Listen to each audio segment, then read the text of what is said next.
71-এ যুদ্ধ হয়েছিল। 71-এর যুদ্ধে যারা দেশ স্বাধীন করেছে তারা সবাই ছিল যুবক। আমাদের এই যে কিছুদিন আগে যে আন্দোলন হলো, আন্দোলনের ফলে আমরা একটা স্বাধীন আবারও একটা দেশ পেলাম। এখানে গিয়ে যারা ধর্মঘাট করেছে এরা সবাই হচ্ছে যুবক। যারা বৃদ্ধ মানুষ তারা যুদ্ধে যায়নি, তারা একটু কোনো কিছু জিনিস আসবাবপত্র এগুলোর একটু ইন্ধন জুগিয়েছে, মানে এদেরকে একটু হেল্প করেছে, কোনো একটা জিনিস প্রয়োজন সেটা নিয়ে এসে দিয়েছে, কিন্তু তারা যুদ্ধ করতে পারেনি। কেন? যুদ্ধ করার জন্য শক্তি প্রয়োজন, শক্তি রয়েছে যুবকের, আর সে যৌবনে পদার্পণ করেছে, এখন তাকে দিয়ে বিপ্লব ঘটানো সম্ভব। অতএব যুবককে মূল্যায়ন করতে হবে, যৌবনকে মূল্যায়ন করতে হবে। এরপর যুবক ভাইদের প্রতি আমার পক্ষ থেকে উদাত্ত আহ্বান যে স্রোত যেদিকে চলে যায় এই দিকে স্রোতে গা ভাসিয়ে দিবেন না, স্রোতের বিপরীতে আপনাকে এগিয়ে আসতে হবে। স্রোত যেদিকে যায় সেদিকে আপনি চলে গেলেন, আপনার কোনো মূল্য নেই। স্রোতের বিপরীতে কে আসতে পারে? স্রোতের বিপরীতে কে এগোতে পারে? স্রোতের বিপরীতে এগিয়ে আসতে পারে নৌকা, স্রোতের বিপরীতে এগিয়ে আসতে পারে স্টিমার, স্রোতের বিপরীতে এভাবে বড় কিছু এগিয়ে আসতে পারে। আর স্রোতে গা ভাসিয়ে দিয়েছে যেগুলো, সেগুলো হচ্ছে পানা, সেগুলো হচ্ছে খড়কুটা। আপনি যদি নিজেকে মনে করেন যে আপনি আত্মসম্মান বোধ আপনার রয়েছে, আপনি যদি মনে করেন যে আপনার আত্মমর্যাদা রয়েছে, অবশ্যই আপনাকে জনস্রোতে গা ভাসিয়ে দিলে চলবে না, স্রোতের বিপরীতে এগিয়ে আসার চেষ্টা করতে হবে। সবাই পাপ করতেছে, আপনি পাপের দিকে যাবেন না। সবাই গান বাজনা শুনতেছে, আপনি শুনতে যাবেন না। সবাই দাড়িকে কেটে দিয়েছে, আপনি দাড়িকে রেখে দিবেন।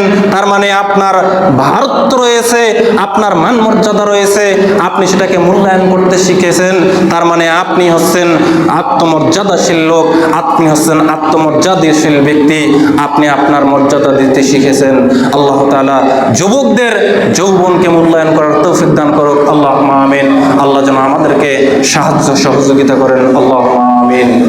সম্মানিত উপস্থিতি, যৌবনকাল কত তীব্র, যৌবনে মানুষ কতটা পাপের দিকে তীব্র হতে পারে তার একটা জলজান্ত দৃষ্টান্ত আপনার সামনে পেশ করতে চাই।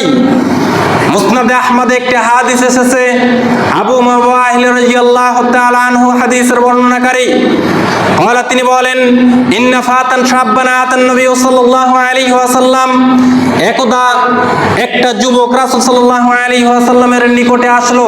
কথা কি শুনতেছেন? কথা কি বুঝতেছেন? খুবই গুরুত্বপূর্ণ।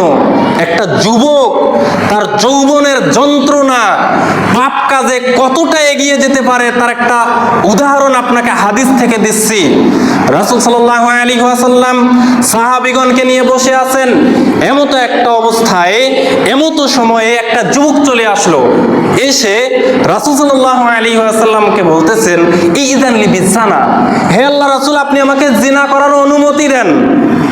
চিন্তা করেন, সে পাপ কাজ করার তীব্রতা, সে তার যৌবনের যন্ত্রণা কত বেশি, পাপ কাজ কার সামনে অনুমতি চাচ্ছে সে ভুলেই গেছে।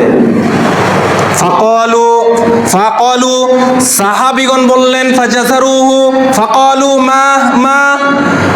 উপস্থিত জনগণ তার উপরে ক্ষিপ্ত হয়ে গেল, উপস্থিত জনগণ তার উপরে রাগান্বিত হয়ে গেল। অতঃপর বলল, মা, এই থামো, থেমে যাও, তুমি কি বলতেছো? তুমি কি দেখেছো কার সামনে কি বলতেছো?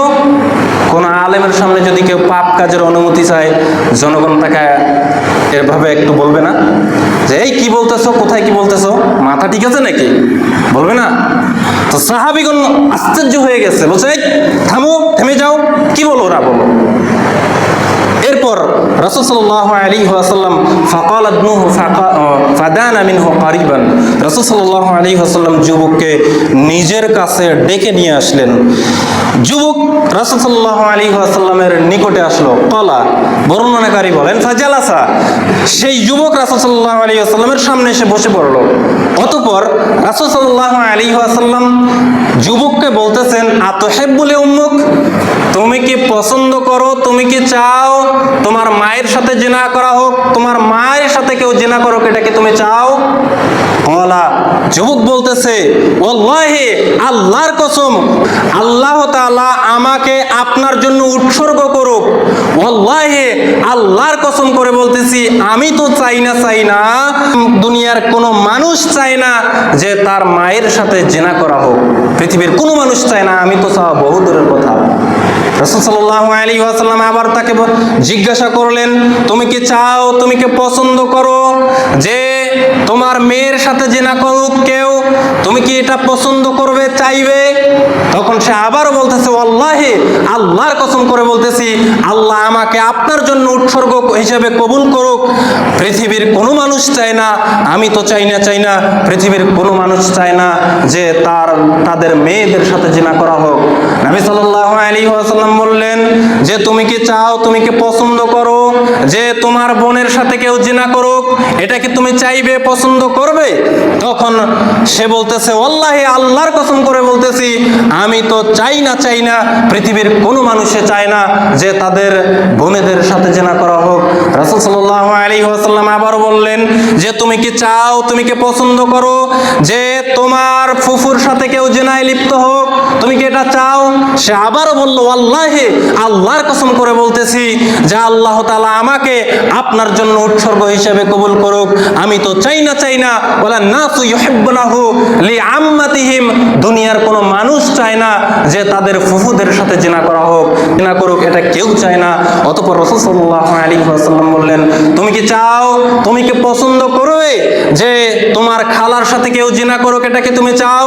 রাসূল সাল্লাল্লাহু আলাইহি ওয়াসাল্লামের জিজ্ঞাসায় আবার যুবক বলল যে আল্লাহ আমাকে আপনার জন্য উৎসর্গ হিসেবে কবুল করুক। আমি তো চাই না দুনিয়ার কোনো মানুষে চায় না যে তাদের খালাদের সাথে জিনা করা হোক। অতঃপর বর্ণনাকারী সাহাবী উমামা বাহিল রাদিয়াল্লাহু তাআলা আনহু বলেন, অতঃপর রাসূল সাল্লাল্লাহু আলাইহি ওয়াসাল্লাম ওই ব্যক্তির বুকের উপরে হাত রাখলেন, অতঃপর তার জন্য দোয়া করে দিলেন, আল্লাহুম্মা গফির যামবাহু, হে আল্লাহ তুমি তার পাপকে ক্ষমা করো, তুমি তাকে ক্ষমা করে দাও। ওয়া তাহহার কলবাহু, তুমি তার অন্তরকে পবিত্র করে দাও। ওয়া হাসান ফারজাহু, এবং তুমি তার লজ্জা স্থানকে হেফাজত করো। অতঃপর বর্ণনাকারী সাহাবী উমামা বাহিল রাদিয়াল্লাহু তাআলা আনহু বলেন, আল্লাহর রাসূলের এই দোয়ার বারাকাত তার উপরে এমন ভাবে প্রভাব বিস্তার করলো যে সে মৃত্যু অবধি কোনো নারীর উপরে আর দৃষ্টিপাত করতে পারেনি। আল্লাহ তাআলা তাকে এমন ভাবে কবুল করেছেন, সে জিনা করা তো বহু দূরে থাক, সে কোনো নারীর উপর আর কোনো দৃষ্টিপাত করেনি। আল্লাহ তাআলা তাকে এমন ভাবে কবুল করেছেন। আপনাকে বোঝাতে চাইলাম যে আপনি যার সাথে প্রেম করতে চাচ্ছেন, আপনি যার সাথে প্রেমে লিপ্ত আছেন, আপনি যার সাথে প্রেম করতে চান, অথবা আপনি বন্ধুকে বলেছেন আমি এখন পর্যন্ত প্রেম করতে পারলাম না, তাহলে আপনার নিকটে প্রশ্ন, আপনি কি চাইবেন যে আপনার মায়ের সাথে, আপনার বোনের সাথে, আপনার মেয়ের সাথে, আপনার খালার সাথে, আপনার ফুফুর সাথে কেউ জিনা করুক? অবশ্যই আপনি চাইবেন না। কেননা আপনি যার সাথে প্রেম অথবা জিনায় লিপ্ত হতে চাচ্ছেন, সেও একজনের একদিন মা হবে, সেও একজনের খালা, সেও একজনের ফুফু, সেও একজনের মেয়ে। আপনি যেমন অন্যের বিপদ ডেকে আনতে নিজের বিপদে চান না, অতএব এটাও যদি আপনি করেন তাহলে অন্যের উপরেও বিপদ আসবে। তাই রাসূল সাল্লাল্লাহু আলাইহি ওয়াসাল্লাম যুবককে বললেন, তুমি যেহেতু চাও না, তাহলে সেও তো একজনের মা হবে, সেও তো একজনের বোন, সেও তো একজনের খালা, সেও তো একজনের ফুফু। সম্মানিত উপস্থিতি, এজন্য বলছি যৌবন সবচেয়ে তীব্র, যেটা মানুষকে পাপের দিকে এগিয়ে নিয়ে যেতে পারে। যেই পাপের তীব্রতাই ওই যুবকের মুখ থেকে বের হতে বাধ্য হয়েছে যে ইযেন লিবিসানা, হে আল্লাহর রাসূল আপনি আমাকে জিনা করার অনুমতি দেন। সম্মানিত উপস্থিতি, এজন্য যৌবন কালকে মূল্যায়ন করতে হবে, পাপ কাজ থেকে বিরত থাকার চেষ্টা করতে হবে। আল্লাহ তাআলা আমাদের প্রত্যেক যুবকের যৌবন কালকে হেফাজত করে বলে আল্লাহুম্মা আমিন। আল্লাহ আমাদের মধ্যে এখানে যারা যুবক রয়েছে, প্রতিপালক তুমি সকলকে পাপ মুক্ত জীবনযাপন করার তৌফিক দান করো। আল্লাহুম্মা আমিন।